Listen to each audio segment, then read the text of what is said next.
Welcome Y saludos, amigos. a nuestra presentación, Revenge of the Pod. We are a pop culture pod, primarily focused on film and television. Of course, we still talk about comics, we talk about sports, music, all that stuff. I'm your host, Luigi, and this is my co-host. Jason, what's up, everybody? Glad to have you back. We've been a little hiatus due to the 4th of July weekend, but hey, we're back for a good one. We're going to have another great show for you guys this week, so let's get straight into it. We've got Mailbag this week. Some good questions you guys threw our way. We always appreciate getting those questions.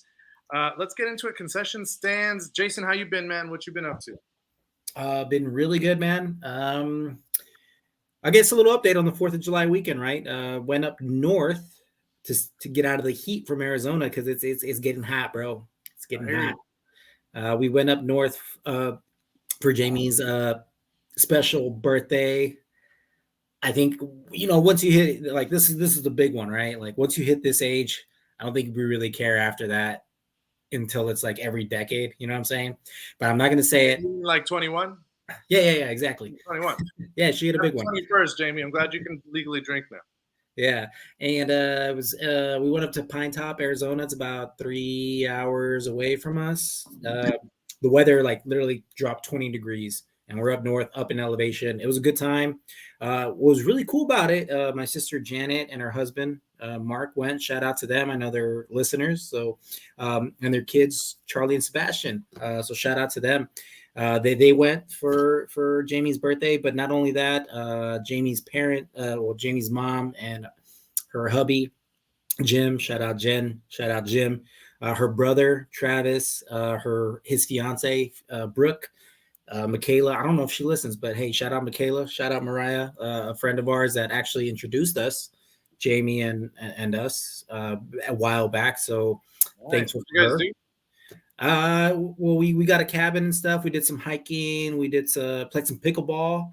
I played some pickleball for the first time. Is pickleball like tennis? What? I don't. Dude, it's like a fat man tennis. You know what I mean? Especially for this one. Okay. No, it was really fun. The kids loved it too. We played some cornhole. We made homemade pizzas. That was really cool. They came out fire. We messed up a little bit. It was our first time making pizzas, but they came out amazing. It was just a good time. It was the first time that my family got to meet her side of the family, so it was like a very special moment. So I think Jamie really enjoyed it. You guys, man. And yeah, I just hope she had a great time. I did. So it was cool, man. Quick and easy. 4th of July didn't. Spent it with the boys. Played some Snappa. It's this die game where you throw it up and stuff. That was pretty cool. But that's pretty much it about me, man. On the quick updates. What about you, brother?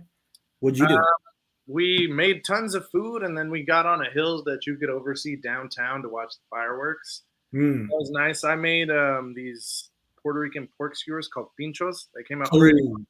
Only issue I had was the cut of meat that I used was a little too fatty, and that's good when you're slow cooking. But when you're gonna do some skewers, it was a bit much. Not the best. Yeah. Hey, I will say this. I know you sent us a picture in our food group chat. Looked fire. So they tasted great. They tasted great. Just over time, like biting into so much fat. The texture over it. Yeah. I get it. I get what you're saying. Yeah, but they did taste good. That was pretty much the highlight. Got to spend a lot more time with Gabby and my daughter together, obviously, because she had some days off for 4th of July. So that was fun. Going to get into it, though. I do have some news, Jason. So we've got a bunch of castings for the Superman Legacy movie. Did you hear about this? I did. I saw a few, and you guys still haven't told me. You guys told me about who Lois was casted, but I don't know what she looks like. Does she look like Lois? Dark hair? I mean, yeah, she's got dark hair. Okay. Pretty pale skin. I mean, it's fairly easy to cast Lois that way. But Rachel Brosnahan, she came out in The Marvelous Miss Maisel on Amazon. It's about a woman who becomes a comedian in the 60s. Pretty good show, funny show. She does a great job. She's fun to watch. You like to root for her. So I feel like that makes a lot of sense for Lois Lane. My concern more so was with the casting of David Corenswet from Hollywood on Netflix. That's the only thing I know of him from, and I haven't seen the show. Have you seen this guy? The new Superman. Is that what you said? Yes. Yes. Yeah, I saw. Yeah, I like it. He looks like a Superman to me. Can he bulk up? That's my question. He doesn't look too bulky. Yeah, yeah. I feel like, I mean, he could definitely look like Superman, but he's like, shout out to Gabby. She described him, because in a chat, one of our friends said it was Wish Superman. But yeah, we got the Superman from Wish. And he's not a Wish Superman. He's more like a Walmart or Target Superman. And I was like, that's fair compared to Henry Cavill. You know what I mean? Like, nothing is going to, unless he does an amazing job, right? Of course, the acting will speak for itself. Well, I mean, how did we feel about Henry Cavill when he was first cast as Superman? People are already. I saw it. I was like, oh, he looks like Superman. Oh, okay. I don't really remember, to be honest, but yeah, I even saw like the casting stories about it, and gosh, Zack Snyder had him put on the original 1950s costume, and literally said, "Oh no, he looks like Superman. Like, he looks like Superman." Well, I mean, so it's hard to beat Henry Cavill on that one. What about Robert Pattinson? Everyone was like, "What the fuck?" as Batman, you know? That's true. And that worked out. Yeah, so hopefully it turns out to be one of those. I hope so. I just feel like I'm going to have Henry Cavill expectations, so hopefully he's able to meet those at least. Because he was the man, dude. I still miss him as Superman. I still miss him. They did more casting for the movie as well. Did you see who's going to play Hawk Girl? I did. I liked all the castings except for the Green Lantern one. I don't know, man. Hal Jordan. It looks like Hal Jordan is going to be a lot older. Nathan Fillion is going to be playing Hal Jordan. I know him from the Uncharted games. They used him for the Uncharted video games on PlayStation. He also came out in Guardians of the Galaxy Volume 3. He was one of the guards in those funny big suits. Yeah. The main one, the one that did the one that had the most lines. Yeah. Yes. That was him. So he's had some roles. I think he's a fun actor, so I would enjoy seeing him. I know he can be funny, but he is a bit older. So I wonder. You know who would have been a perfect Green Lantern? I don't know why. Ryan Reynolds. Yeah, right. Like, right? Something tells me. Yeah.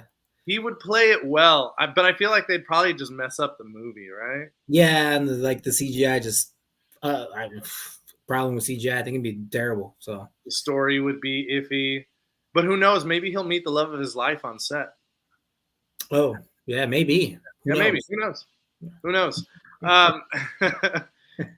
Isabella Merced is going to be playing Hawk Girl, which, if you guys don't know who Isabella Merced is, she played Dora in Dora the Explorer.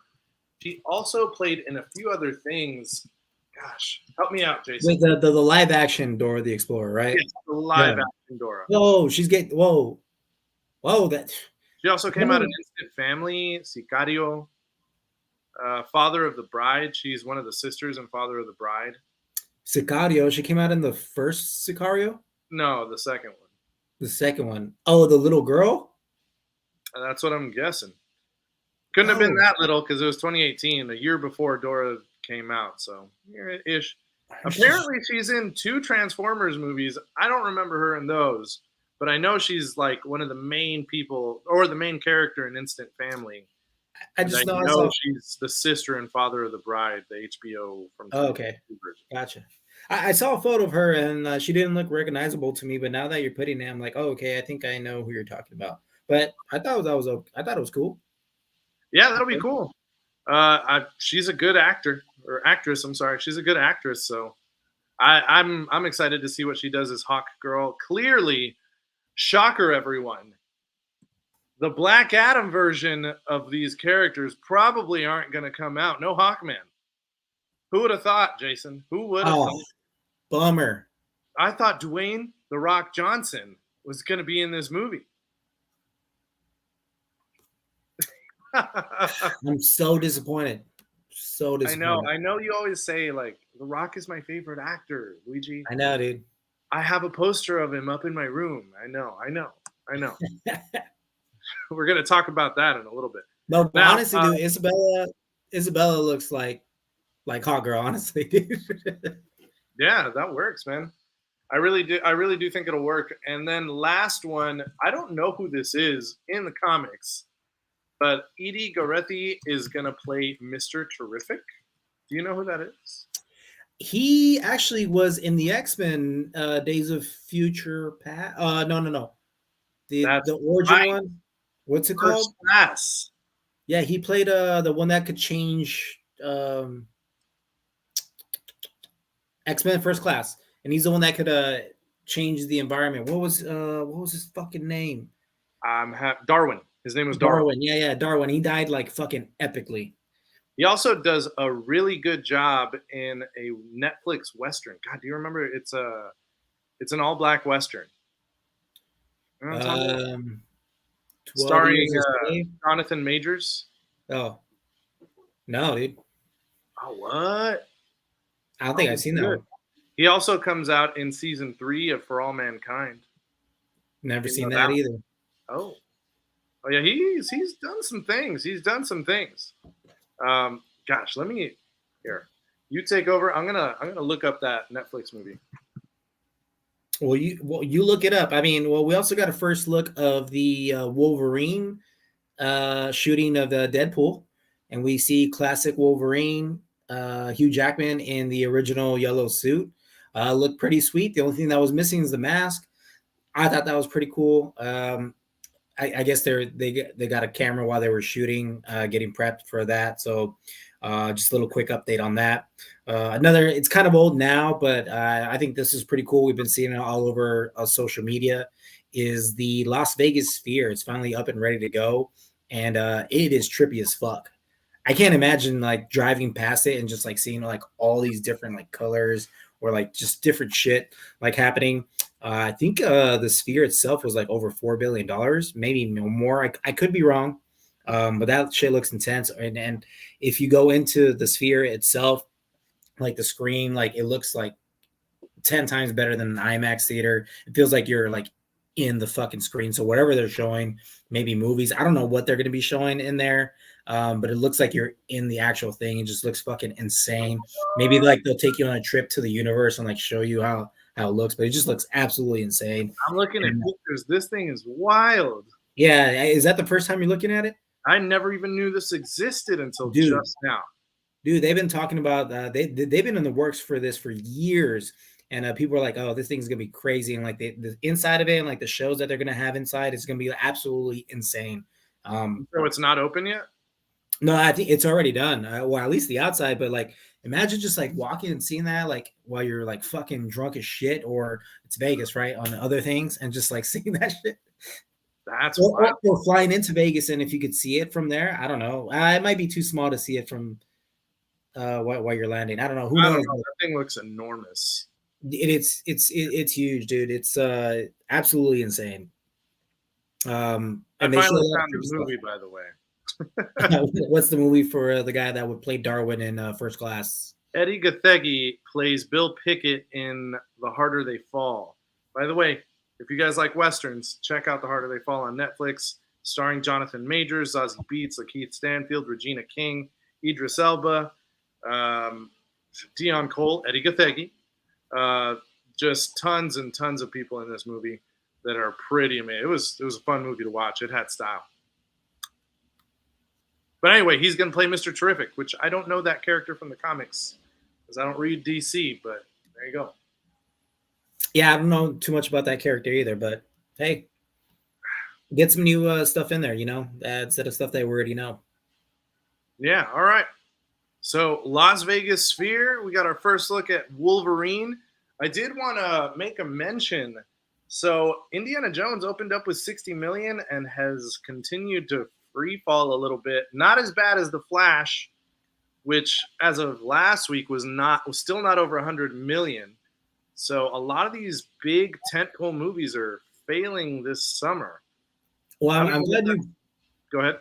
I'm glad you brought that up. This movie came out on July the 4th called The Sound of Freedom. It hasn't been getting too much volume on social media and stuff. Like it wasn't really marketed. It feels like they're kind of trying to hush this movie. But it beat out Indiana Jones. It's already made more money than Indiana Jones, and it's 100% on Rotten Tomatoes from viewer score. It's about child trafficking, and it's based on a true story. That is So I don't know. Does that kind of add into like the Hollywood stuff? I don't know. There's all these conspiracy things going on, but I hear it's a really great movie and that everyone should watch it. Kind of opens your eyes about child trafficking and just needing to be careful in that it's everywhere, right? the critic reviews are 78%. Audience reviews are 99%. 99. Okay. Is this a documentary or is this a? No, it's based on the true story of like rescuing a kid that is a real person, and they followed this guy that actually does. I forgot what the program's called, but he does this, so like child trafficking and just human trafficking in general, and he's like in the front lines like all the time, like just trying to set up, find these kind of people and rescue people pretty much. And there's just one story that I guess that they want, and they made it into a movie. So, Oh man, oh I know tons of people that'll watch that movie. I oh don't yeah. know if it's in the theaters that I'm close to though. So let's see. Yeah, there's a few, but like there's one right down the street that's showing it in my neighborhood. So I'm pretty sure there's some close ones. But yeah, I recommend everyone go watch it. Everyone's trying to put light to it. So go watch it if you guys haven't heard of it. The Sound of Freedom. Here we go, Sound of Freedom. I know for a fact that Gabby will want to watch that movie. We'll have to have got that get babysat somewhere though, because Yeah, I've seen a lot of people on TikTok said that it made them cry and stuff. And it just, some people had to walk out just because it was just their parents themselves. And it's really heartbreaking. So not that it's not a good movie. It's just like they just couldn't like hack it. I haven't seen the movie, but that's just what I've been seeing. So. kind of like have you seen the trial of Gabriel Hernandez, the 4-part miniseries on Netflix? No. About what his parents did to him. He died. Oh fuck. Have you seen the other one on Netflix? The 6 kids that went out to the park in Central Park and they all got arrested and served like time because they raped and killed a woman. And it turned out that they didn't. Turned out that none of them did it. Yeah, I heard about that. I heard that was a big one. The Central Park 5, right? Central Park 5? Yeah, Central Park 5 or 6 or something like that. Yeah, but yeah, sorry, it made me think of that. That's just crazy. So, in lighter note, a trailer came out today. We're recording on July 11th. I thought it was pretty dope. Honestly, I had some questions about it. Should we have a prequel to this movie? The Willy Wonka trailer. Dude. It looks fantastic. Dude, it looks awesome. I mean, Timothée Chalamet, like, I wasn't sure. And then I watched it and I was like, why wasn't I sure? I don't understand why. Yeah, he kind of looks like he looks like a Willy Wonka to me. Yeah, and he's got the curly hair for it, just like Gene Wilder did. I mean, it works for me. And my daughter loves Willy Wonka movies. Like, she loves both of the movies, specifically the Johnny Depp one, because it's just got better graphics. Yeah, more colorful. Of course, I feel like the songs are better in the original, right? Actually, the songs are pretty good. I don't know. Yeah, like they've got them memorized almost, which is it can be a little. Don't care how I want it now. Come on, man. But it looks good. It looks good. It obviously follows a young Willy Wonka. He's trying to make a name for himself. You see him traveling the world to find the right flavors and trying to find a shop for himself in London, and how he's able to do that and become the greatest candy/chocolate maker in the world. Yeah, dude, it looks cool, man. And the Oompa Loompa at the end, I forget the actor's name, but it was cool. Like, I like how they he started the dance and the singing is like, I was like, please stop. I was like, nope. Once it gets going, I can't stop. I thought that was pretty fucking hilarious. So I mean, hopefully we see more Oompa Loompas and not just one that looks like every other person, right? I don't know. And that's coming out December 15th. I'm pretty excited for it. It looks very, very good. I would highly recommend. It's going to be a family film, so you could take your kids if you got kids. Check out that Wonka trailer. Uh, yeah, Wonka, December 15th. Did you see the Napoleon trailer? I know we talked about it on the show. Joaquin Yeah, I Phoenix. know we talked about Napoleon, like Napoleon Dynamite. I'm just kidding. I'm just kidding. No, I haven't seen it. What do you think of it? It looks like it's going to be epic. I mean, Ridley Scott, if I'm not mistaken, did Gladiator, right? I trust him with historical epics. And looking at this one, it looks like it's really going to delve into. And yes, he did do Gladiator. He did Alien. He did tons of great movies. I mean, in the preview they show all the films that he's done. So He's all right. Good hand. Yeah, he's done something, I guess. I know that it's in good hands. It's a huge historical epic. There are some things in there that I didn't necessarily know that I would see about Napoleon Bonaparte. I didn't know that he was kind of a wild man in some portions in terms of like high society France. Huh? You didn't know he was short either? That one I did know. I didn't know. You know what? Honestly, like I think if you look it up, like he really wasn't that short. Like, it's like, dude, I'm not that much taller than him. We might be the same size. Napoleon was 5'6". Yeah, dude, that's for a man. That's some people I know, bro, and they know they're not even that short, man. You know, I'm not too far off. I'm 6 feet, but like, I mean, it's not that. Listen, I'm 7 feet tall, so it. No, I mean 5'6". 5'6" is short. Anything under 5'8", I feel like that's a little on the shorter side. Hey. You're 5'8", aren't you? You're not short. I'm 5'8" with shoes on, guys. If I'm being real, 5'8" with shoes on, 5'7.5". I take it back, guys. I meant 5'7". Anything there you go. 5'7", you know, that's short. You know what I'm saying? What are you, like 5'10"? I'm 5'11". 5'11". Okay. I'm a quarter inch from 6 feet, man. Quarter inch. Really, you're 6 feet. Huh? So really, you're 6 feet. You're 5'11". You're 6 feet. You're only 1 inch away. Like just I'm wearing shoes. Yeah, I'm a little over 6. And it kills me. I'm like, God, why couldn't you give me that quarter inch? I'm like, why? Anyway, so Napoleon looks pretty good. Joaquin Phoenix looks like he's doing his thing. I know he's going to act the shit out of this movie. Joaquin Phoenix is playing Napoleon? Yeah. Damn. Okay. I saw like a still shot of it. Okay. Yeah, dude. Gladiator, him as Caesar, Napoleon. It looks like epic sets, man. Really does. Hell yeah. Okay. I like that. In fact, it did at times remind me a little bit of Gladiator, seeing him among royalty. And I definitely want to see Napoleon's story. I don't know enough about him.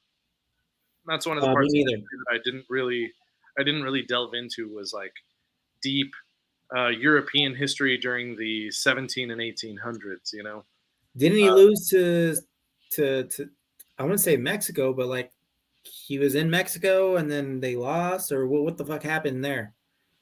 Do you know? I have no idea. So, okay. I know he like lost and got pushed out, like, but I knew he was like great general and took over like a lot of countries. Yeah, I mean he got defeated pretty soundly twice. Okay. But the fact that he was able to come back after the first one is pretty impressive itself. And yeah, he did. I mean, he almost took over Europe, like Hitler style, almost took over Europe. So. Crazy. Yeah. I knew he was like a powerful general, but like I don't know like exactly what he did. So I don't know, maybe something to look into before I watch the movie. I think the British and internal turmoil are what pretty much, well, also him getting a little too greedy. But again, I'd have to go into the weeds with it, so I'm gonna come back to you guys. Hold off on saying that. Don't you have a family member that's a history buff, more buff than you, that listens? That listens? Yeah. No, I don't think so. Oh, okay. Never mind. All right. I'm just talking out of my ass, guys. Sorry. No, but I'll get back to you guys on the Napoleon stuff before the movie comes out. I definitely, any reason to get into it, I'll get into it. So, all right, let's move on to the next thing. we've got Jason. You've got something for us about Stranger Things? Yeah, we got like a little teaser prequel for Stranger Things. It came out. It was just like it was like a little like old school TV, like showing that it is like zooming into it. It's pretty much like a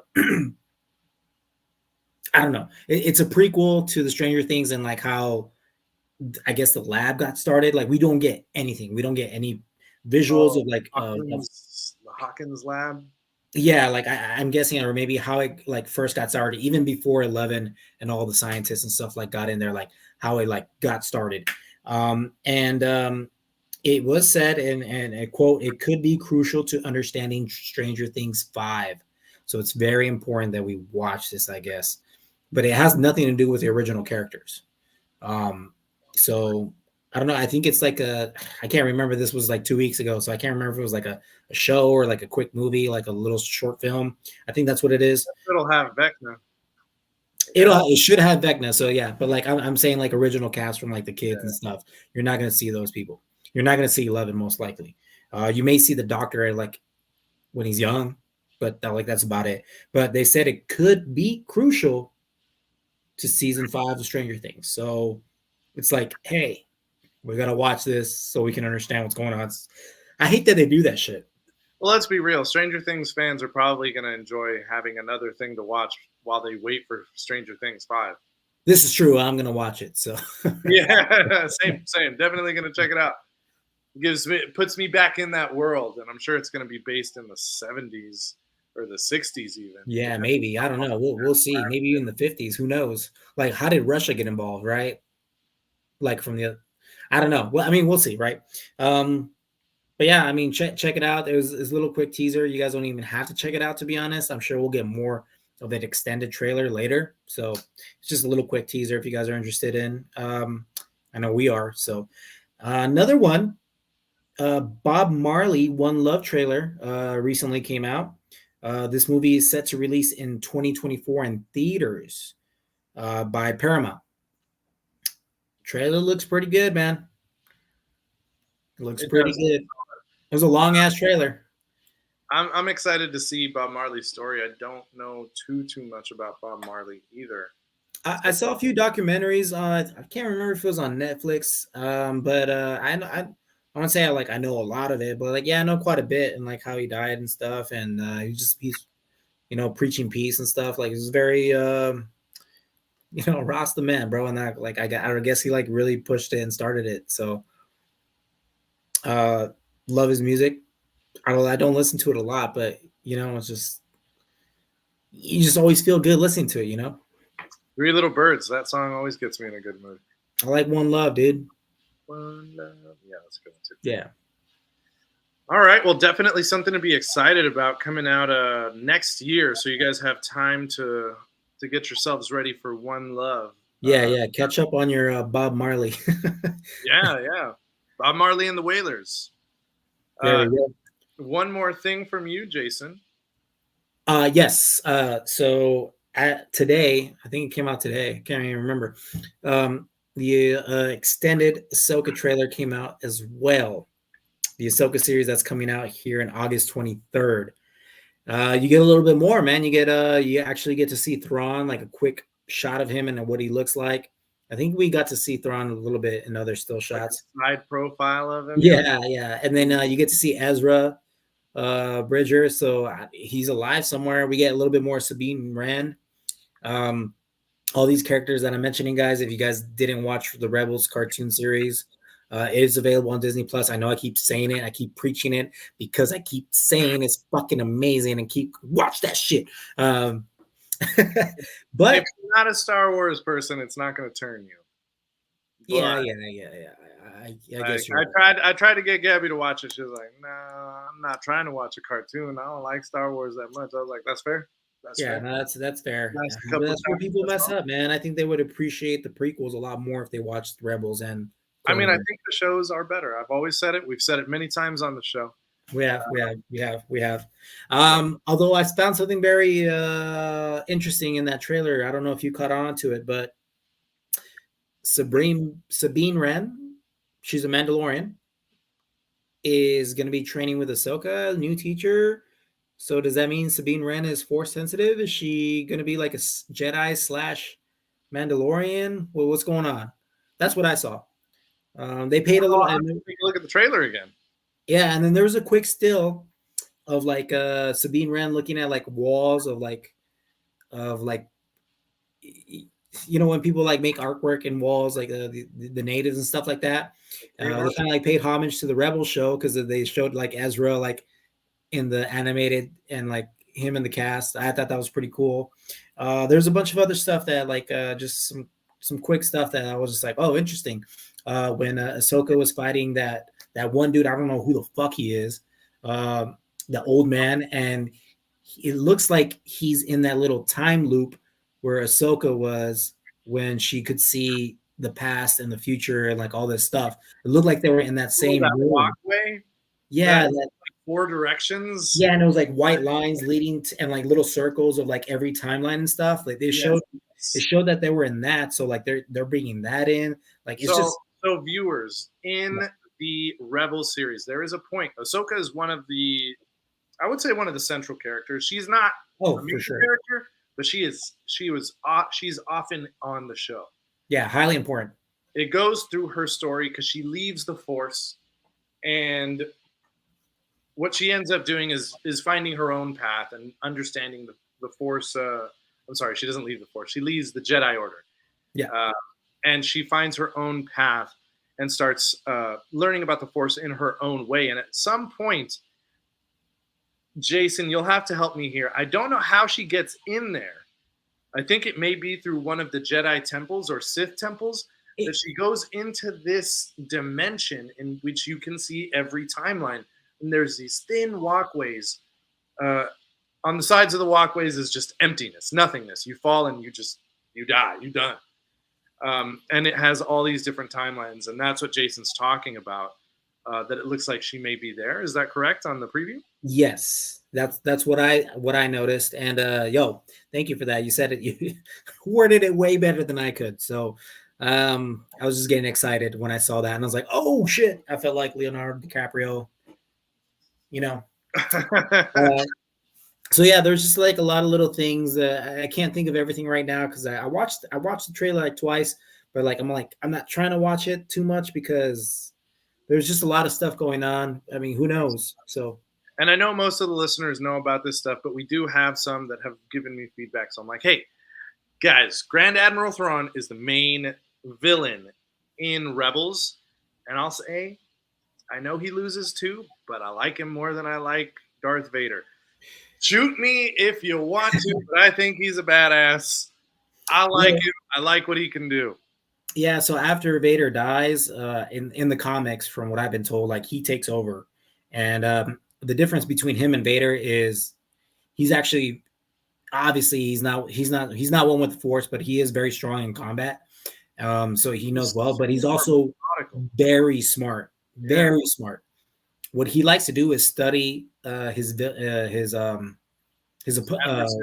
adversaries like life and stuff like that, their culture and stuff, and he likes to fucking crumble that shit within. He wants to understand them to see like, okay, this is where they're coming from. He appreciates their art and their culture and stuff like that. He's just a very intelligent super villain. I don't want to say super villain, but villain. I feel like in that sense, they definitely made a mirror to like Europeans when they took a bunch of stuff from Africa and the Americas and like kept it in their homes. I mean, that. Yeah, I mean that's what Star Wars does, though, right? Yeah, right. They do those connections. You're like, I see what you're doing. I see what you're doing. You know your history, so it's pretty cool. It's pretty cool to see that played out with him because man, he's a next level kind of evil, and I can't wait to watch him on the show. So it'll be really cool to see. And you don't really hate him either, you know? No, like you hate the things he does, but you're like, man, he's got a lot going on up here, and he's supposed to be the main bad guy in the Mandalorian movie, in which all these characters are going to end up coming out in, right? Yes, supposedly it's going to tie into that. So I think this is very important. So maybe we get to see live Ahsoka in a movie. I don't know. Money that Mando's going to come out in like the final episode or the second to last episode.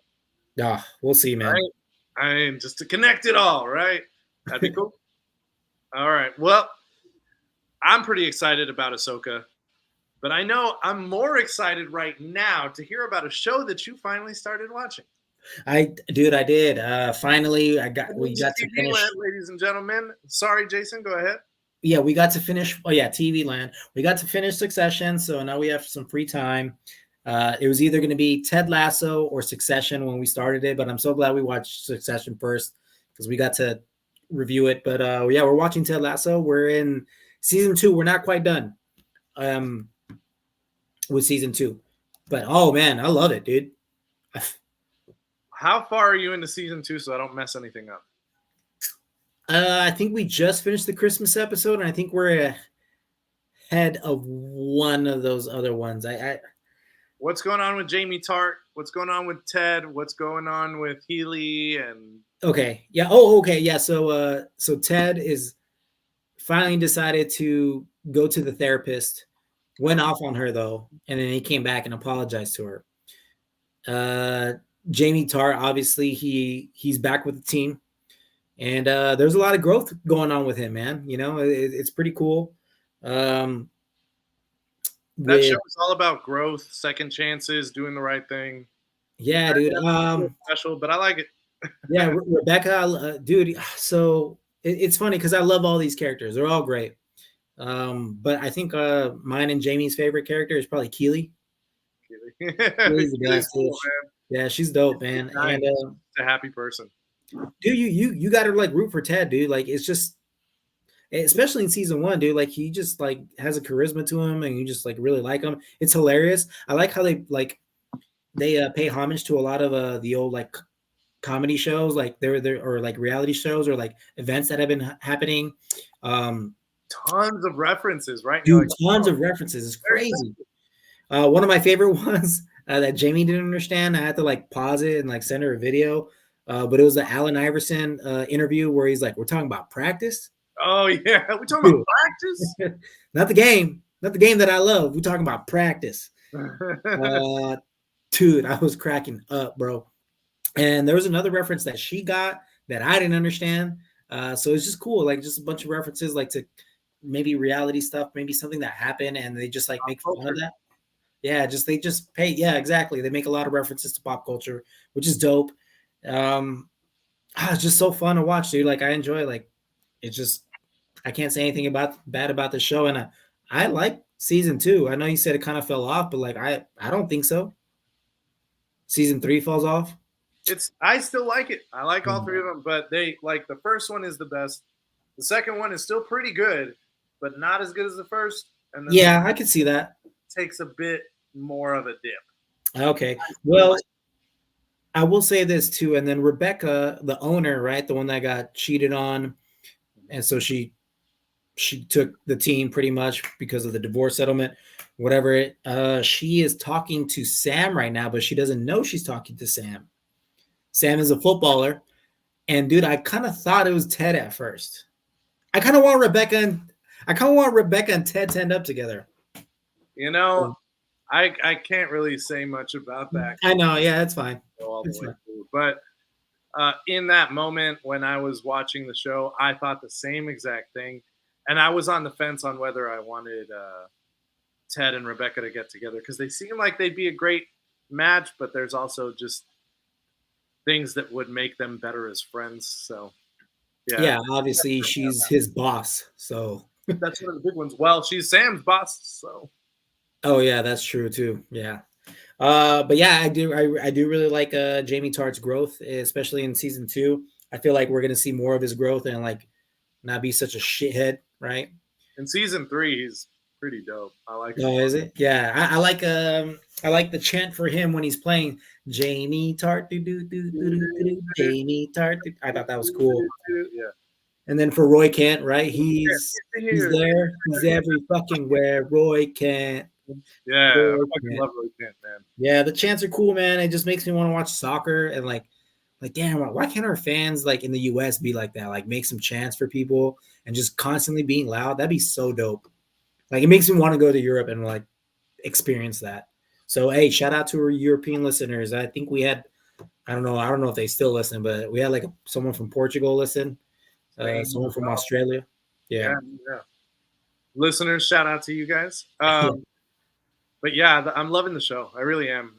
It's over now, right? You only get 3 seasons, but I think the story played out pretty well. I Did you like how it ended? I think it ended the way that it had to end. Okay. Um, it's kind of predictable, so you're going to be able to predict.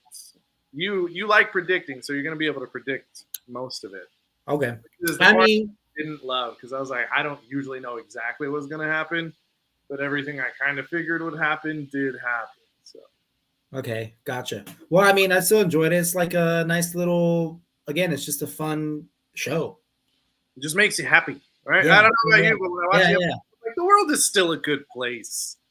The yeah, world man. is still You just good. want to cheer for like all these characters, bro. Like, Yeah, no, it's great. yeah. All right, anything else to add about Ted before we move on? No, it's available on Apple TV, but that's about it. That's true. Available on Apple TV, full series, 3 seasons, guys.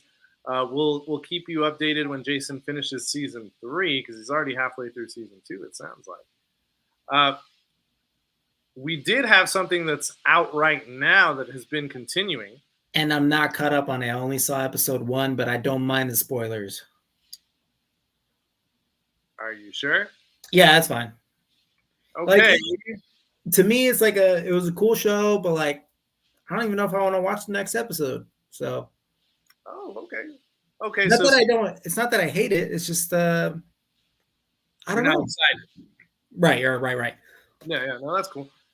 Secret Invasion has continued its role. Episode 3 came out last week, and it turns out that Gaia was helping her father Talos, and oh my god! By the end of the I'm sorry, I'm gonna spoil No, it.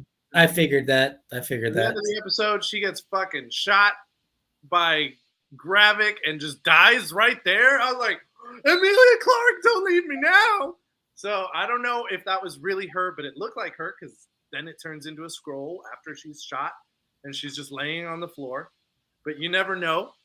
That's the one thing that I have a complaint about is that I don't know if that was actually Gaia. I can assume because it turned into a scroll.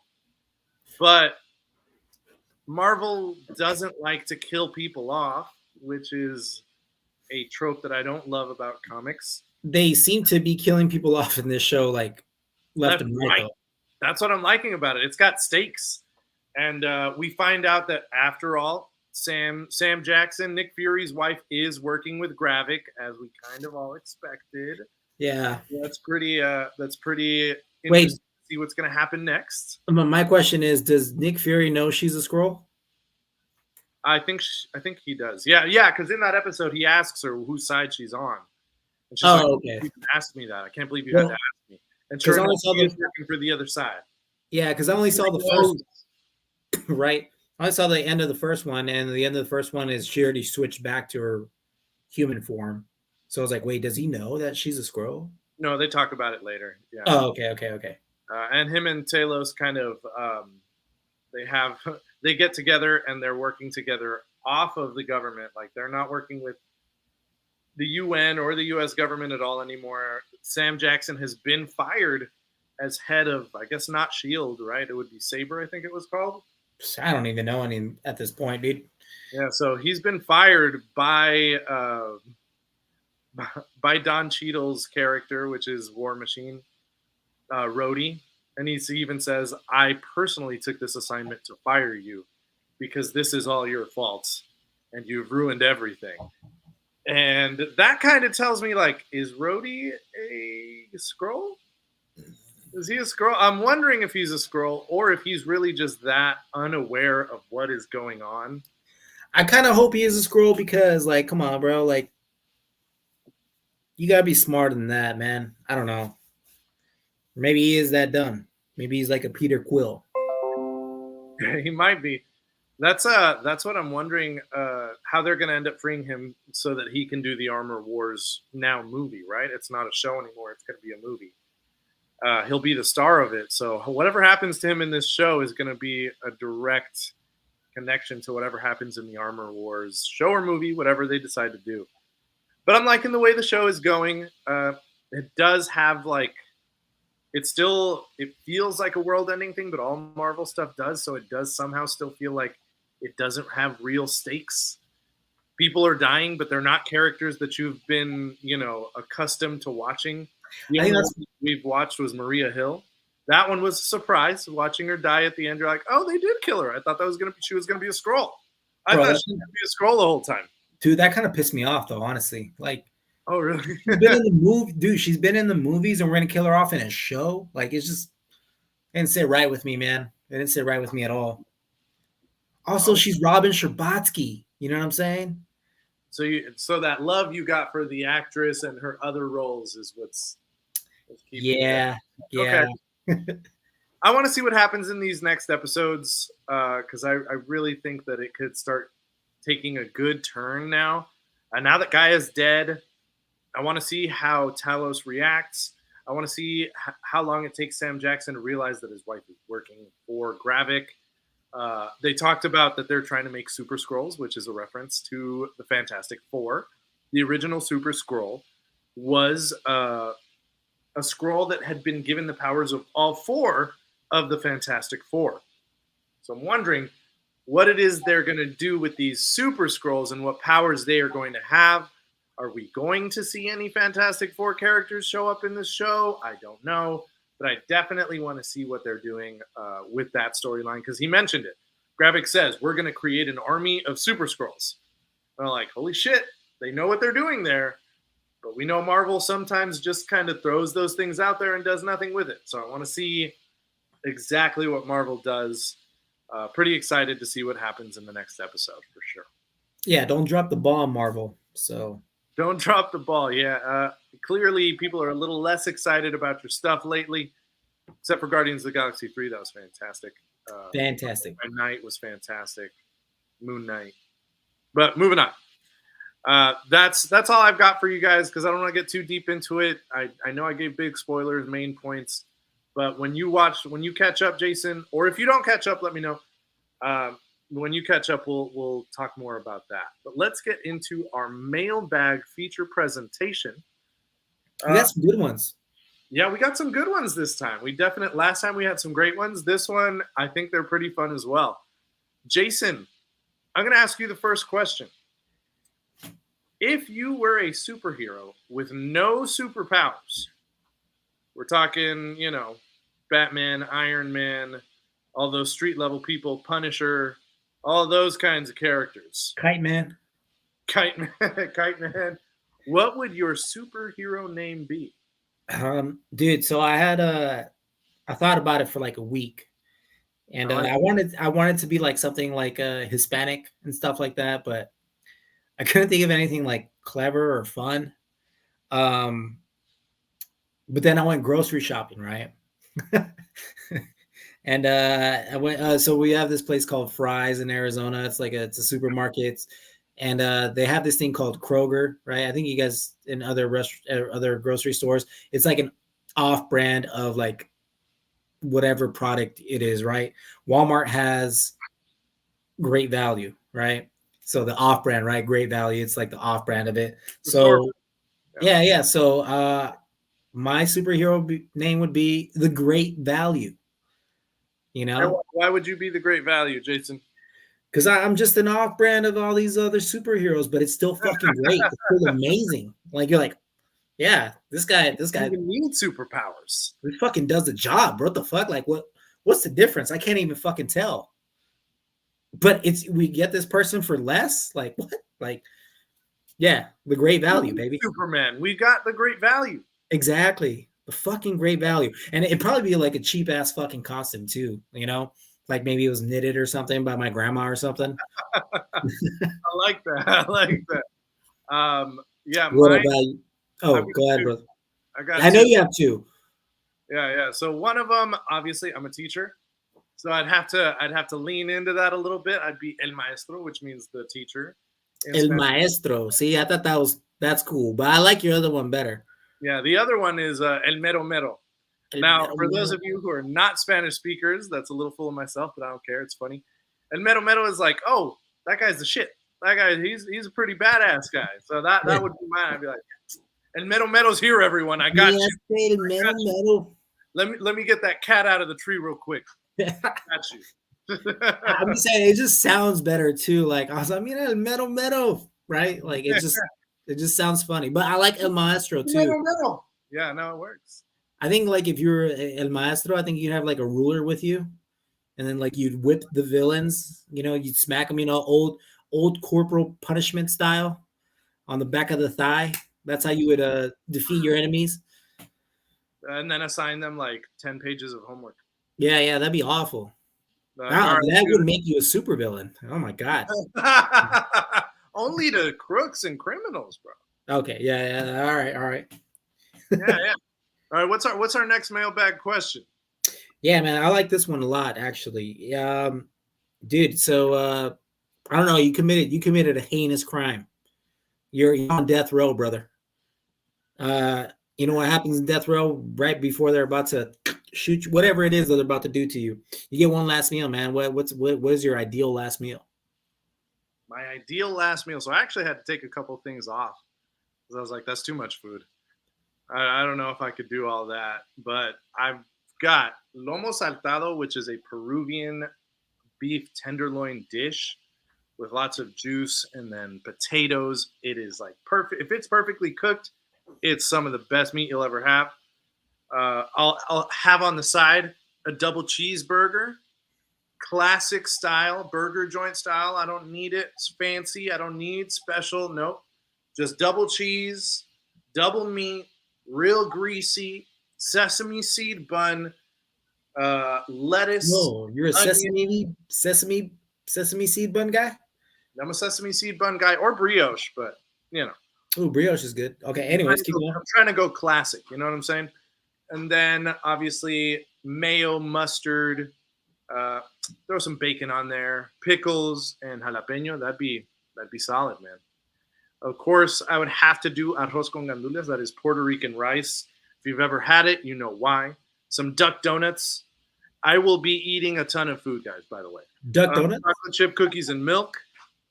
There's this Puerto Rican dish that's called carne encebollada, and it's like fried pork, pretty much medallions or chunks with onion. It's been fried with onion, a green cheese enchilada, and then to wash it all down, homemade agua de limon con pepino, which is pretty much limeade with cucumber. That would be my ideal last meal. And you know what? They don't give you a time limit of when you have to finish that food. Like they have to, like, all right, cool. You can take up to 4 hours to finish that bad boy. Not gonna lie, I still wanted to add more food, but I was like, if this was my last meal, I wouldn't be able to finish this. I wouldn't be able to eat all this, but I'd want it all. If it was the last time I was gonna taste it, yeah, I'd want it all. What about you, man? What's your ideal last meal? For me, I'd have to go steak. Honestly, I haven't had Wagyu, so I heard that shit's fire. So obviously, I don't like that shit well done. You gotta have that shit either medium rare, whatever it may be. So definitely a steak. Gotta have some tacos, preferably asada. Oh yeah, definitely asada tacos. Yeah. Gotta wash that shit down with like a Mountain Dew Baja Blast. I just had to have that. I gotta have a case of beers. Don't matter. Maybe Modelo Negras. I don't care. Case of beers for sure. A burger, maybe from Whataburger. You know, grilled onions. Specified. Yeah, I would take a Whataburger for my jalapenos, and then probably some green chicken chili enchiladas, like my mom's recipe style. I'll do that. Sir, yes, sir. Dude, I had to have a green enchilada. Like, yeah. That was one of the ones I was like, this has to be on my final meal. And then obviously there's some sides and stuff and dishes and stuff that I would probably add, but like I think it'd be too much for me. But like if I really want to enjoy it, like I don't want to add any more stuff, you know? Oh, bro, I was just gonna be like, in my mind, I was like, I won't finish all of those, but I'll taste them all. They're all gonna get a bite of everything. Yeah, you're right. You don't have to finish it all if you think about it. Yeah, you're not wrong. I almost did a Chicago style pizza too, but I was like, even a bite of that is really heavy. Have you had that though? Fantastic. Yeah, it's like a pie. It's like a badass pie. Coming out of everywhere. Anyway, no, those are good last meals. Listeners, let us know what your last meal would be. I definitely am interested. I'm a foodie, so I definitely like hearing about different kinds of food. All right. Next one. Jason, if your house had a theme song, what would it be? Dude, so right now, I live with Jamie, obviously, my girlfriend. It'd have to be this TikTok song. I don't know if you heard it. But it's like a guy that does like parody songs, kind of like what's his face? What's that very one famous They even made a movie about him. Oh my god. Huh? They even made a movie about him. Weird Yeah, Al. they just made a Weird Al. There we go. But this TikTok song, it goes, it's always a dog, like a cute ass fucking dog, and it goes, "Where the heck is ma'am?" Right? And it's just a dog being all sad, like, "Where's mom at?" Right? Like, you buy me. Like, it's just the fucking silliest fucking song ever, but like, it's true because we have two dogs at this house, and like, they fucking love their mom, and they're always like, "Where the fuck is mom?" So it's just it has to be our theme song, honestly. That should have been mine too. Shoot, my daughter and my dog are like, "Where's mom?" Yeah, dog goes crazy, man. That's a good one. I like that. Mine are a little more of songs that are just always on repeat in our house that all three of us like. One would be "Ain't No Mountain High Enough" by Marvin Gaye. Oh, that's fire. Yeah. And then we've also got "Mr. Blue Sky." Gosh, you remember the Mr. Blue Sky by Electric Light Orchestra? That's the band. It came out in Guardians of the Galaxy Volume 2. It's the opening scene where Groot is on the headphones and they're fighting. Oh, yeah. That song's fire. Yeah, Katya loves that song. We enjoy listening to it, so we're okay with that one too. And then, funny enough, Katya is pretty much what leads what we get to listen to a lot of, because she'll just lose interest if not. But she's a big fan of System of a Down, Chop Suey.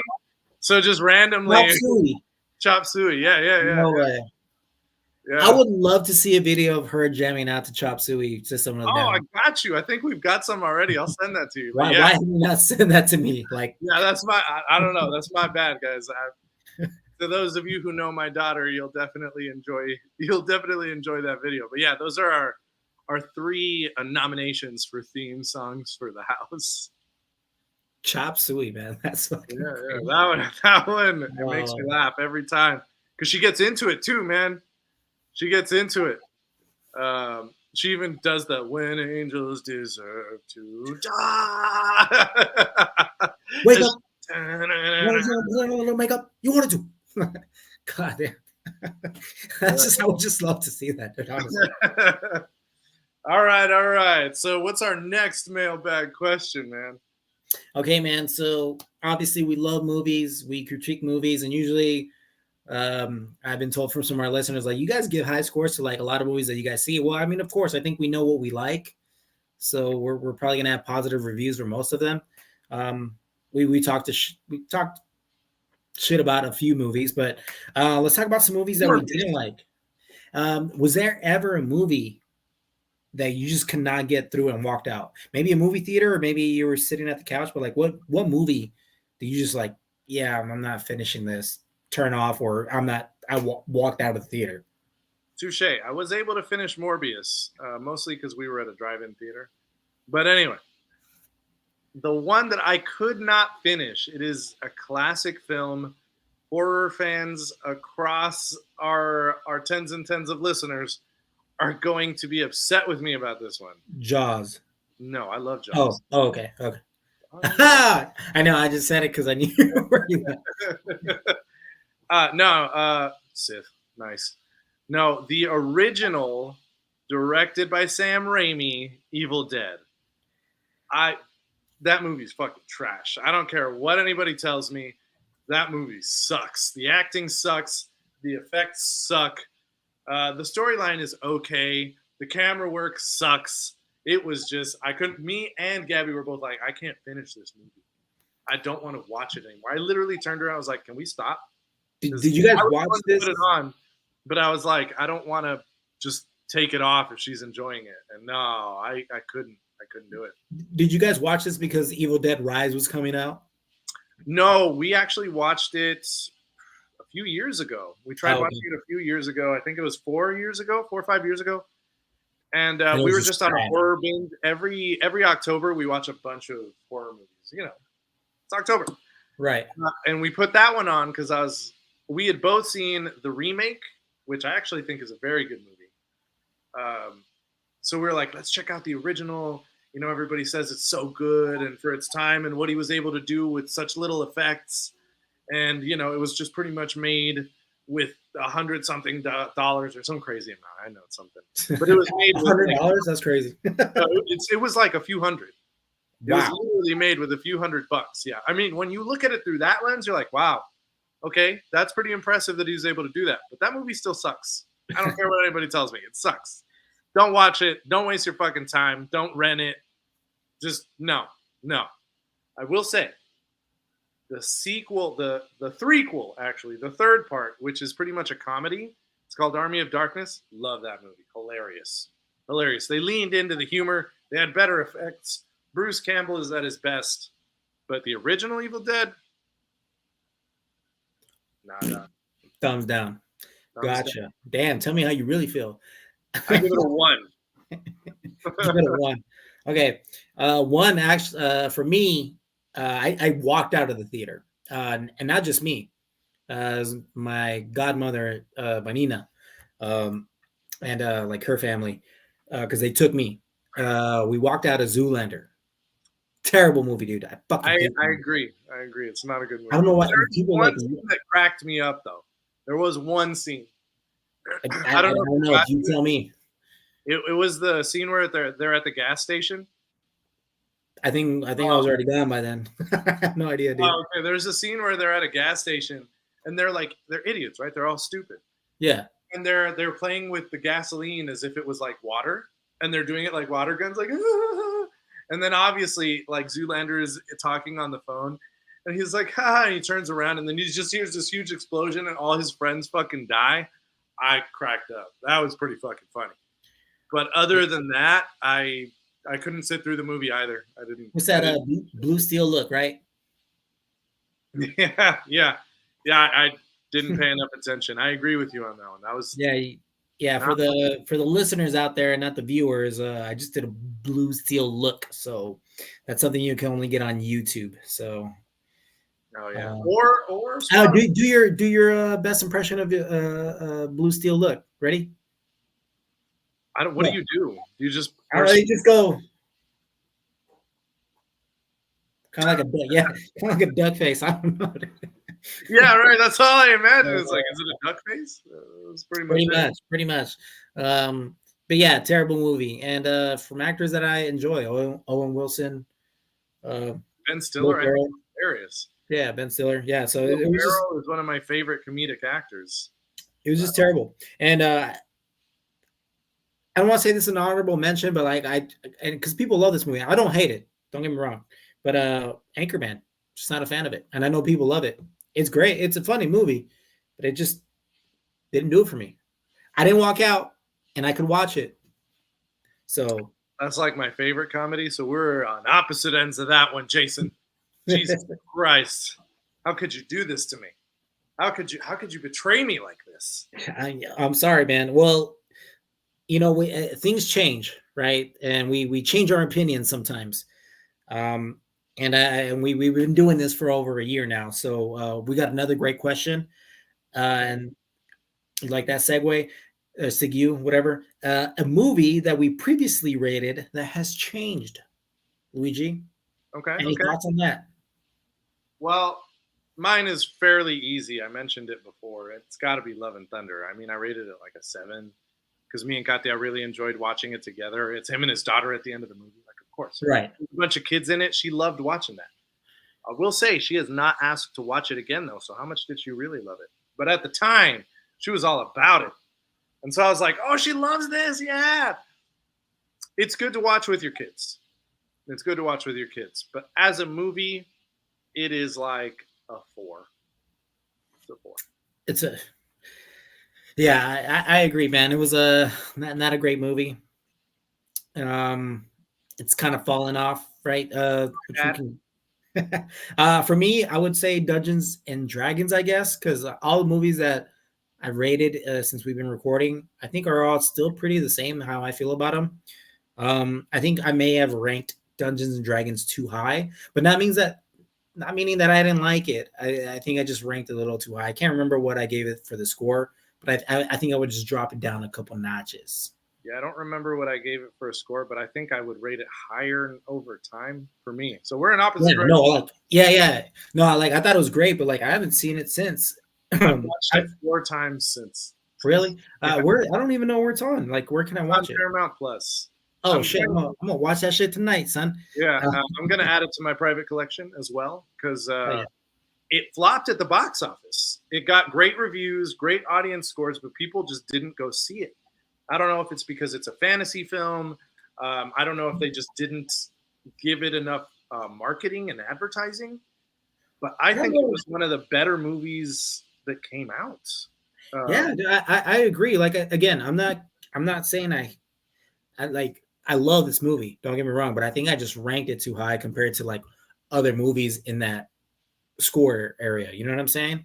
Yeah. So not that I hate it. I love that movie. Like again, I would say I'm gonna watch that movie tonight, and it's probably true, but I'll probably watch like the first 2 minutes and just knock out. So I think it'll make my top movies of so far.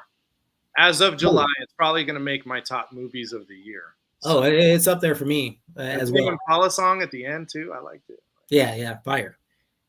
So I'm really hoping they do well on streaming. So watch that, guys. Watch it on Paramount Plus. Dungeons and Dragons, great movie. I'm gonna buy it just to add some support to the film.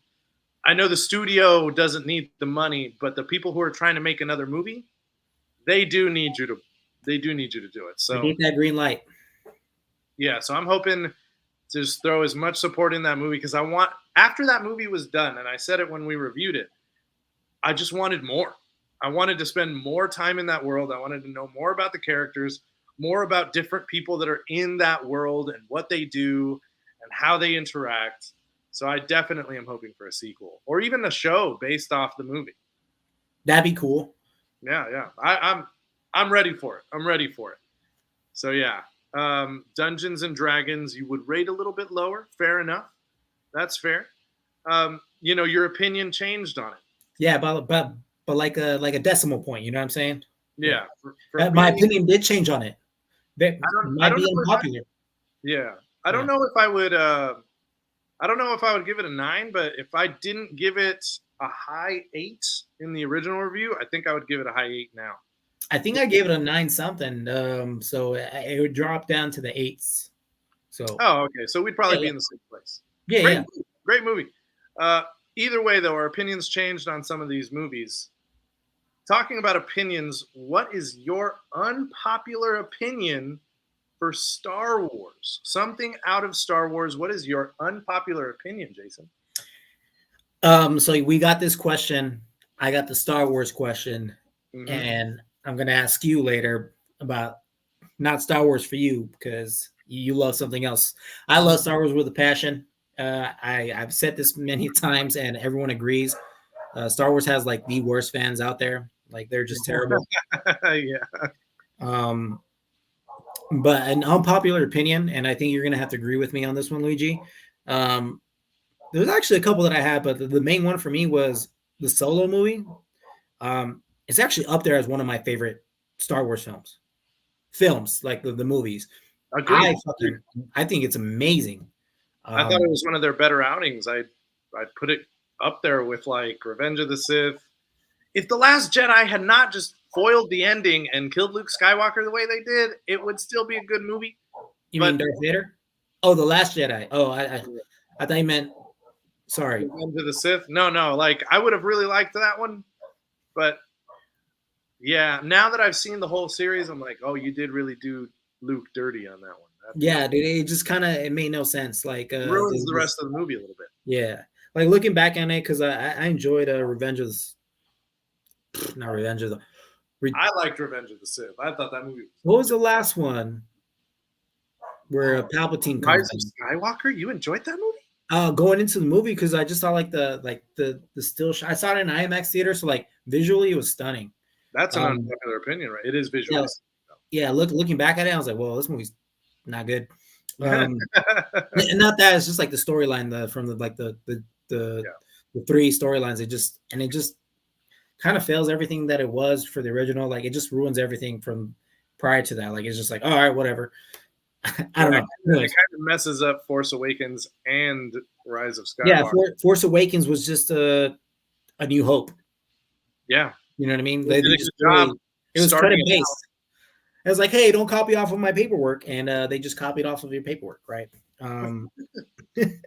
But yeah, Solo. I think Solo was a great movie. It was very unique in itself, and just like where Solo was before, Han Solo was before, how he met Chewie.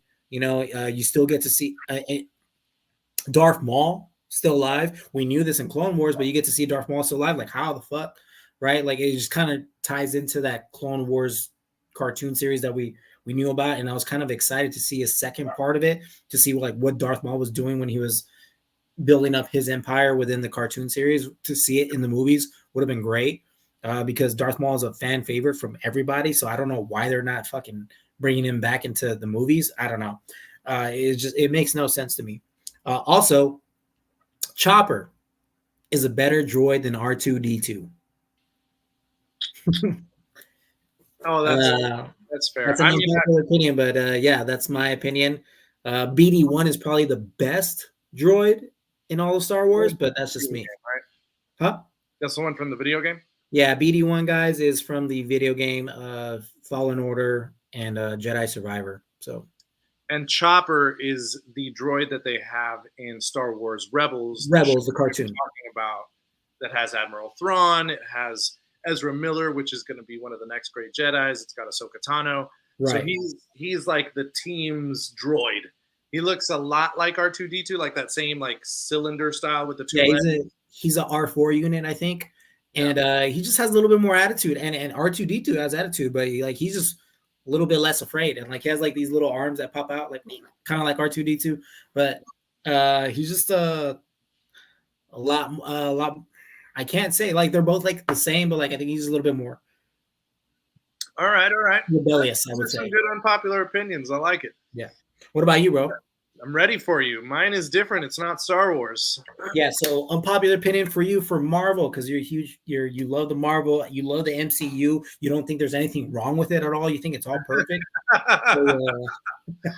Yeah. No. Exactly. I'm a huge Marvel fan. I can't say I'm a fanatic because I read some of the comics. I follow up on characters. I watch shows. I watch the cartoons. I watch the movies. Right. I do what I can, but it's just a massive, massive franchise. I would never be able to catch up. Same thing with Star Wars, but yeah. I feel like you know more about Star Wars as a whole, though, than I would about Marvel. I feel like I know a good amount, but there's just so much. I feel like you know more about Marvel than I do. So, well, it's Marvel. Yeah. That one makes sense. Okay, so my unpopular opinions about Marvel.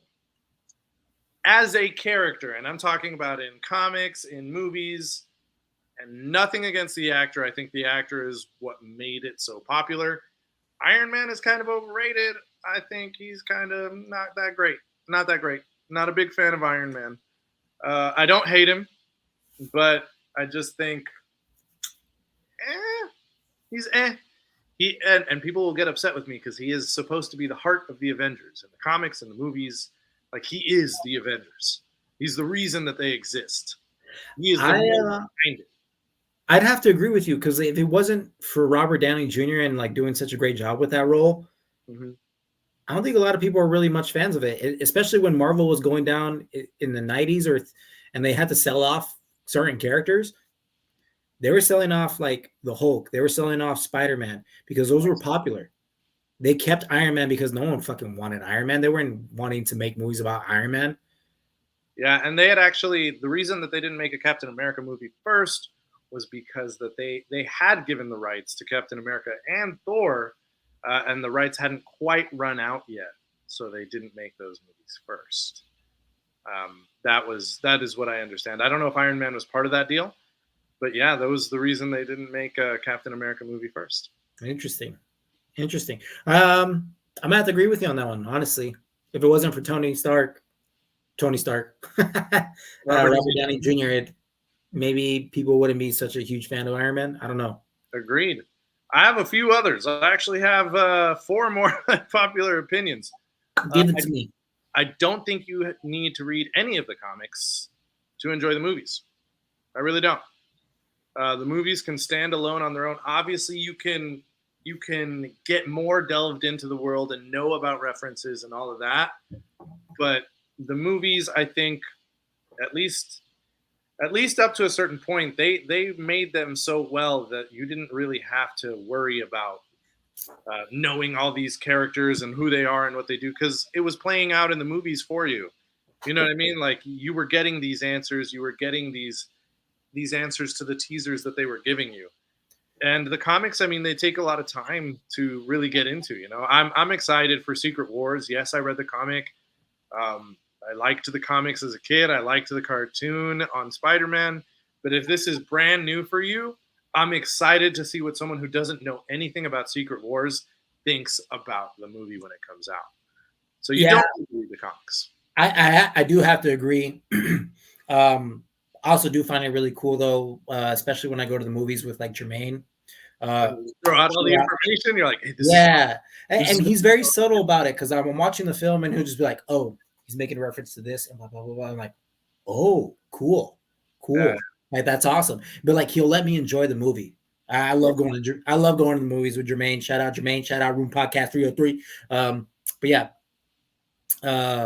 I'd have to agree with you. You don't have to, especially with the Marvel movies. If you they're fun in itself. I will say Star Wars, the same thing, but like, you should watch it. You know what I mean? You should always maybe read. Star Wars is different though, because it makes it significantly better. Yeah, like, the cartoons make it significantly better. That's true. So that would be my only difference there. That's a good one, man. I like that. I think some huge Marvel fans will probably disagree with you, but yeah, I do like that. Well, we have listeners who think like, oh, I don't want to watch this because I don't know. You know, I don't know this and this. It doesn't matter. You'll be fine. You'll be okay. Okay. So my next one is, I think this is an unpopular opinion because the character is so synonymous with children, in the sense that like every kid, and I'm talking about Spider-Man, every kid has like something of Spider-Man. Even girls love Spider-Man. Everybody likes Spider-Man, right? They aim the character at kids. There's tons of cartoon shows of Spider-Man. They have tons of Spider-Man toys, tons of Spider-Man gear, backpacks, merchandise. It's all aimed at kids. But I think that Spider-Man should have more runs like on television and on film, where you see the darker side of him and the more ruthless side of him. I think that's part of why we haven't seen a good version of symbiote Spider-Man yet. We'll probably never see, I think it's called not Sinister Spider-Man. The Spider-Man where Doc Ock actually takes over Spider-Man's body in the comics. It's this whole storyline.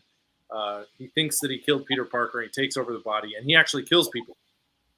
Those are darker versions of Spider-Man that I would love to see played out on film. That'd be cool. It'd be really tough because, like you said, with the kids and stuff. And Tom Holland, I don't know, he just seems like a very fun character. Well, did you see him at the trying to kill Willem Dafoe? Like, he had it in him. Oh yeah, he did. Yeah, that's true. You're not wrong. Yeah, that's the Spider-Man corrected. How about? So that's another unpopular opinion for me. And then I've got 2 more I'm going to throw at you. The movies are starting to fall into some comic cliches I just mentioned. When characters die, they don't really die. I think moviegoers are going to reject that. I certainly don't like seeing it in films. In comics, It isn't the greatest thing because it feels very cheap and it cheapens the story. And I think character development is a bit shallow in the movies per movie, even though they try to convince you it's not. Of course, if we're talking about characters like Captain America, they get like 5 to 7 movies where they can really grow as a character. But within a single movie, you don't see the kind of character development that you see in, I hate to say this because listener Tom is going to be like, I knew it. But in true cinema, you see a lot more character development. And you just get it in these Marvel movies. They're too busy giving you the action, the humor, and the overall gravitas of the whole thing, the grandiosity of it.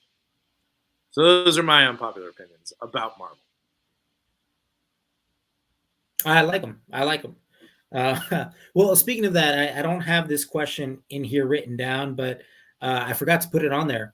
You brought up Thomas. He had a question for us, and they're both Disney. So, who do you think right now? Obviously, box office, like they're not doing well right now. Disney, the past 8 films that they've made. So, he brings up a question: who has had a bigger drop off, Pixar or MCU? Because the last Pixar movies have been not doing so well, and as well as the past MCU films as well, minus Guardians of the Galaxy 3. I was about to say that's my thing right there. Pixar has had a bigger drop off. One, because they didn't put their best, like they put Soul on streaming, they put Turning Red on streaming, and I thought those were I don't think they should have. Yeah, those two should have been in theaters, whereas Lightyear, Strange World, and Elemental, I could see it in theaters, but it wouldn't make that much. Probably should have been in streaming. Yeah. So I think the fact that those movies went to streaming and they didn't get the money out of them, that's a bigger drop off to me than I would say Marvel has had, because Guardians of the Galaxy came out. You know what I mean? Guardians of the Galaxy did really well. I know Ant-Man and the Wasp did not do well. Thor: Love and Thunder didn't do that well. But they didn't do bad. Yeah, Wakanda Forever actually surprisingly didn't do that well either. I thought it was a good movie, though. It didn't do that well? Yeah, no, based off box office, that it didn't do well. No kidding. That is a surprise for me. Yeah. That's too bad, because I think that's one of their better entries. I know people have their problems with it, but I think it's one of their better entries. I think Doctor Strange is not an amazing film, but it's solid enough. You know what I mean? I think it's better than Lightyear and Strange World. Right. So I would say that Pixar has had a bigger drop off, even though if Soul and Turning Red had come out in theaters, I might not be saying the same thing. Same thing. Oh, Shang-Chi, amazing film as well. That one definitely, I think, even if it didn't do that well in theaters, it's still a well-made film. Yeah, I think I'm gonna have to agree with you on that. As a person that grew up on Pixar and like loves Pixar, and I thought that, like they just couldn't miss at all. They've been kind of missing. And I would and guys, you know, if you're listening, you're like, none of those movies are that bad. Yeah, you're right, they're not that bad. But they're not compared to like high quality from these studios, and it's not. Inside Out, Up, WALL-E. You know, it's just Toy Story. Yeah, I mean, they've literally shaped our childhoods. And they've shaped the childhood of many, many other generations as well. So in terms of drop off, like it's just, you know, a couple years where they just haven't done as well. And we'll see a turnaround, I'm sure. Disney has found ways to always turn it around. But yes, I think Marvel is doing better than Pixar is right now. Gotcha. And that's why they kept putting Pixar movies on streaming. I really don't understand their choices. I don't understand how they put Lightyear and Strange Worlds in theaters, but not Soul and Turning Red. Well, Soul, I think it was because it was during the pandemic.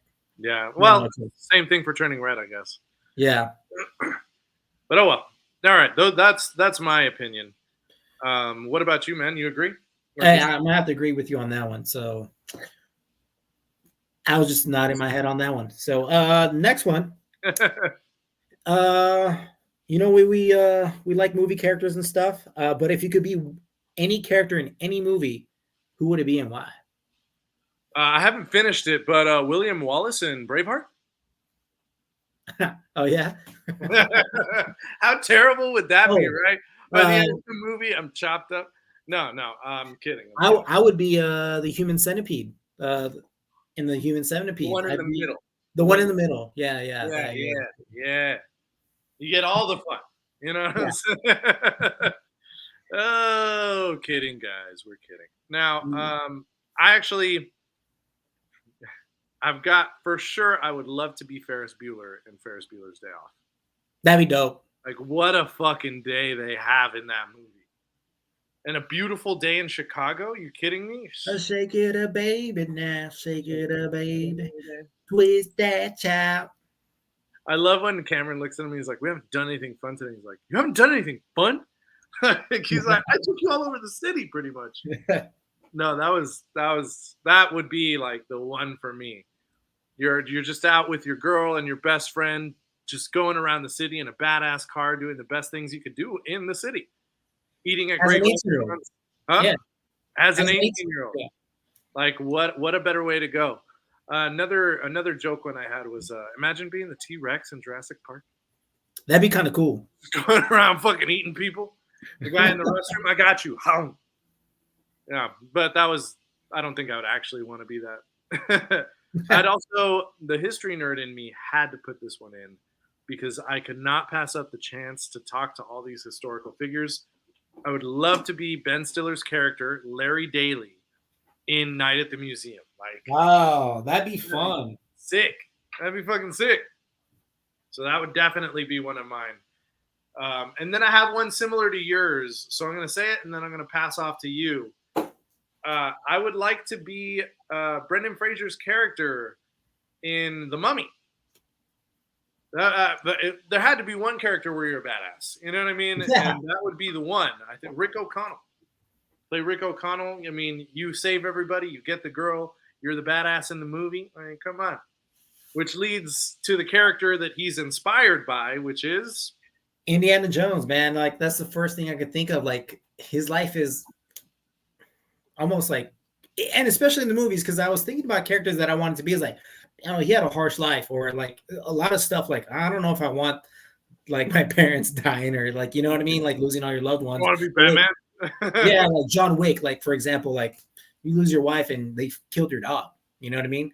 It's just I don't want to be that. So Indiana Jones, like, he's a scientist, but also an explorer. He gets to travel the world, and he's just a badass. He always fucking wins, dude.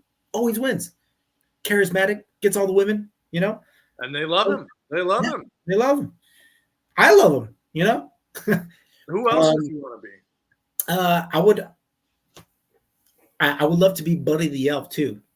If you were Buddy the Elf, I would hang out with you every day. Dude, yeah, exactly. Like, how happy is this motherfucker, dude? You know, and like every day, he's a happy guy. I think like every day is Christmas. Like, he's just constantly happy. He's always joyful, and like the people around him just makes their lives a lot better just because he's always happy. And I mean, it'd be kind of annoying, like, if you really think about it. Like, some people, well, at first people thought he was annoying because he's just like always happy. Like, why are you always happy? But this person is generally a kind ass person, and he just seems like it's always good. So, and in a world where it can be rough, yeah, Buddy the Elf, man, easy. Like, and you get to meet Santa, dude. Who wouldn't want to meet Santa? Right. Great choices for characters in a movie. You know, I would want to be these characters, right? But we've also seen movies, and this is another question. We've also seen movies where you see a character who is not being played very well. Yeah. If you could recast an actor to make a movie significantly better, which movie and actor would you pick, Jason?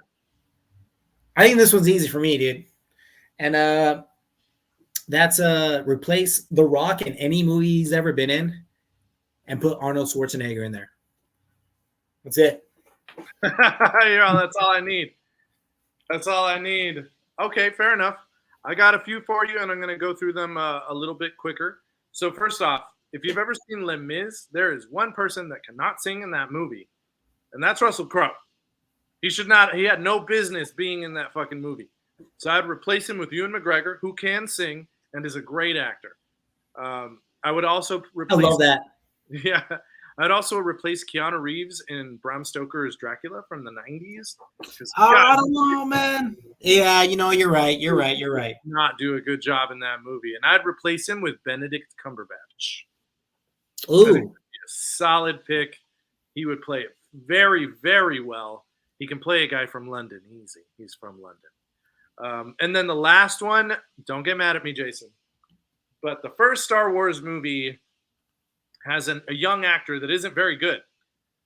You don't know. I would replace Luke Skywalker. I'd put Timothy Chalamet. Obviously, time would not allow for that because Timothy Chalamet did not exist in 1978, 79. But I think he would do a significantly better job than the man, the legend, the Joker. Gosh, what is his name? He plays Luke Skywalker. Mark Hamill, dude. Mark Hamill. Yeah, I would replace Robert Downey Jr.'s Tony Stark with Tom Cruise. It was originally supposed to be him. Doesn't work. We both know. It was originally supposed to be him. You know that? Yeah, I do, and I think they lucked out by not getting Tom Cruise. I'm just kidding. I knew I was gonna strike a chord on that one. I just don't think he did a very good job. Wrong. Wrong. Sad. But anyway, all right. Let's move on to another question. If you were a transformer, what vehicle would you turn into, Jason? I thought about this one, and took me all of like 10 seconds. Would be a Ferrari SF90. I don't know what I like. I love that car growing up as a kid. It was just so cool, and like I mean, it's a badass car. It'd be fast, so like I'd be one of those quick transformers. You know what I mean? Not like a strong one, but like just a fast one, like agility wise and stuff like that. Like be one of those, you know. Very much like Mirage in the recent one. Have you seen the recent one? No, not yet, but I want to. So yeah, very much like Mirage, which is the main character's car. It's a Porsche, played by Pete Davidson. So no, I hear you. I hear you. I had two choices. I would either pick my truck, Toyota Tacoma. Let's go. Let's go. Toyota Tacoma. Because I'm reliable and I can help out. You know what I mean? But of course, a dream car that I have, which is actually because I first saw it in the Transformers movies, and I was like, "This car is a badass fucking car." Because it was a good movie, right? Shia LaBeouf. It was the Chevy Camaro. The Chevy Camaro. I fell in love with it. I know it's Bumblebee, but same thing. He's old, reliable, so I would definitely pick a Chevy Camaro or be my car, which is a Toyota Tacoma. You know what? My second pick would have been a vibrator. It's a machine. It is a car. It's not a car. It's an electronic device, right? I mean, if it can get you from point A to point B, and a lot of women say it does, yeah, then you're a transformer right there. Oh, and every time you'll definitely transform her, right? Yeah. So, yeah. A lot of ladies will agree that is a great transformer to be. All right, Jason, I got one for you. This is our last question. Second to last, actually, but last one for me because I'm not going to add to the last one. You could only listen to 5 music albums for the rest of your life. Which albums are you going to pick? We had this conversation, but I think the reason why this question came up about is because we talked about it in our music group chat. Yes. It'd have to be my top 5 favorite albums. It does switch from time to time, but right now, it would be Kendrick Lamar's Good Kid, Mad City. Kid Cudi's Man on the Moon, the first one. That's a good album. Anderson .Paak, Malibu. Good album. It'd be Sir, Chasing Summer. I got a little bit of R&B in there. Then I have Chance the Rapper, Acid Rap. Chance, Acid Rapper. No, I like that. Hacky Sacker. Yeah, I got a little bit of rap in there. I got some emo hip hop with Kid Cudi. We got some Anderson .Paak where it's a lot of instrumentals and stuff like that. So it's like really dope. He's got a lot of fast paced songs, but like also slow play songs. I got Sir, you got my R&B in there, and then I got Chance, which is like a fun rap. So like I have a little bit of everything. Maybe not everything, but like everything that I would want if I have to I'm constantly stuck in a desert island. That would be it. Those would be my albums. So mine would be, we have one artist that's the same. Kendrick. I would put Damn on there. I could listen to that album over and over and over again. Like I will not get tired of it. For change up in styles, because this album, they use a lot of different styles. They feature different artists, which I appreciate that they always do in their albums, is Gorillaz' self-titled debut album, Gorillaz. I would definitely put that on there. And then when I want to be in a bit of a party vibe, when I want to have people over and I can only listen to one thing, you know what I mean? Definitely going with Bad Bunny's Un Verano Sin Ti, came out last year. I think it's going to be probably one of the more important reggaeton albums of all time. So huge fun album to listen to, and it's got a lot of. He actually plays with a lot of different Latin sounds in that one. So I appreciate the work that he does on that one. Personal favorite when I want to listen to some harder music, Nine Inch Nails with Teeth album. Grew up with it. It made me fall in love with the band. Huge fan of it.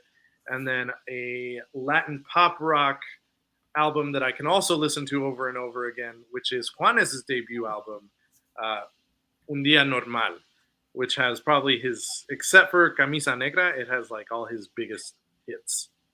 Tengo la camisa negra. Yeah, that's dope, man. Some great picks. I mean, I don't think there's anything wrong. Like it's your opinion. You know what I mean? Yeah, I would honestly love to have all the albums that you have on there as well, but I can only pick 5.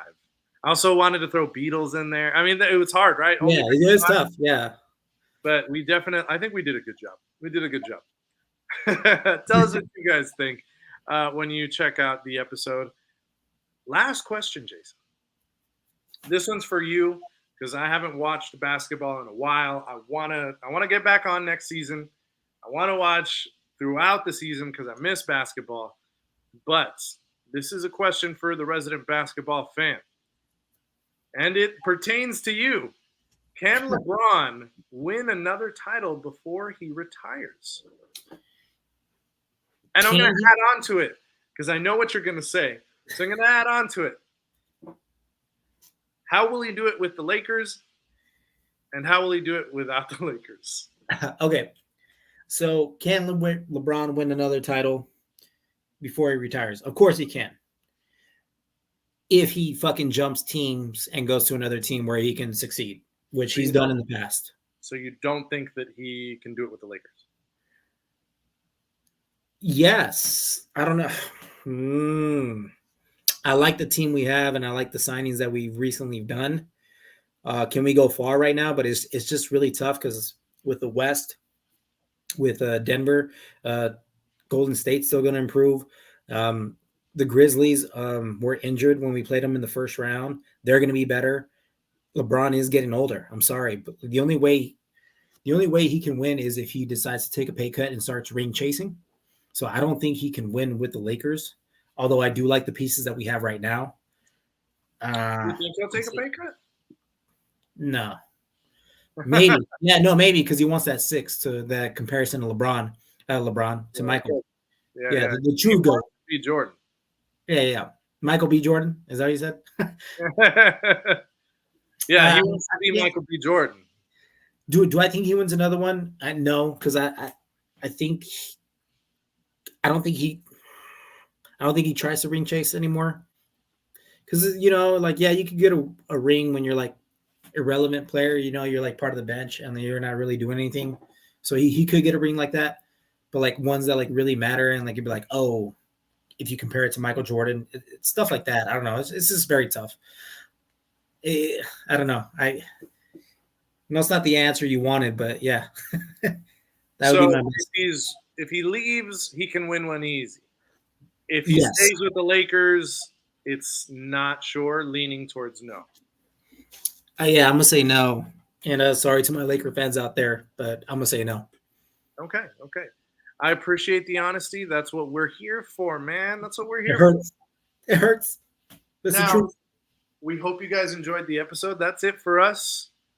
Jason, you got any shout outs to make? Yeah, man, just it's been over a week, but happy belated to Jamie. I love you. And shout out to my family members that I saw. Shout out early birthday to Sebastian, coming out in 2 days. So shout out to him. And yeah, that's all I got. What about you, brother? Shout out to Gabby. Happy anniversary this Friday. We won't be together, but I love you.